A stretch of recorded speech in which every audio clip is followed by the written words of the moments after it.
अलका याग्निक ने बीटीएस को भी पीछे छोड़ दिया। गिनेस बुक में कैसे जगह बनाने में कामयाब हुई। बॉलीवुड की शोहरा आफाक प्लेबैक सिंगर अलका याग्निक किसी तारुफ की मोहताज नहीं। अलका ने तकरीबन हर तर्ज के गाने गाए और सुनने वालों के दिल में घर किया। हाल ही में उन्होंने मकबूल तरीन कोरियन बैंड, जिसके लिए नौजवान नस्ल दीवानी है, उसे मात दी। Guinness book of world record ने अलका याग्निक को 2022 में यूट्यूब पर आलमी सतह पर सबसे ज्यादा सुनी जाने वाली गुलकारा करार दिया है। गुज़िश्ता साल यानी साल 2022 में गुलकारा के गानों को 15.3 बिलियन बार सुना गया, जबकि यौमिया औसतन 42 मिलियन स्ट्रीम्स अलका याग्निक के थे।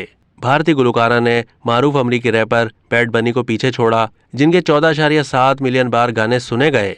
यही नहीं, 2020 और 2021 में भी अलका याग्निक के बिलतरतीब 17.7 बिलियन और 16.6 बिलियन मरतबा गाने सुने गए। अलका बीटीएस और ब्लैक पिंक जैसे बड़े म्यूजिकल बैंड को मात देते हुए सबसे ज्यादा सुने जाने वाले गुलकारों की फहरिस्त में पहले नंबर पर आईं।